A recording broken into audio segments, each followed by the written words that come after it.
Hi there, in this short video I'm just going to show you how to access the last modified property. So you could have items that perhaps should be updated in ArcGIS Online or Portal, but they're not being updated, and you'd like to know when that happens, when the data is not being updated. So you could have a scheduled notebook, much along these sorts of this line, where it looks at the last modified for a specific item ID or list of item IDs, gets the last modified UTC date time, which I've formatted a bit better there, and then perhaps does something on it. If it's more than a month, let's say, and you know that that item ID should be updated monthly, then you need to do something, send a notification or something like that. And I've got another video of send notifications, just to inform you, a bit like a sort of monitoring thing, or literally just to say, look, if no one's used anything or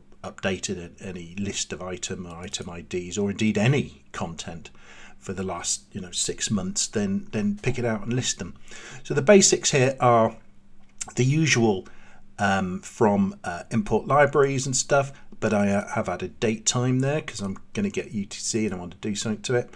I've only listed one item ID there. That's a known bit of content, and that's my pubs layer, as you can see, pubs dev.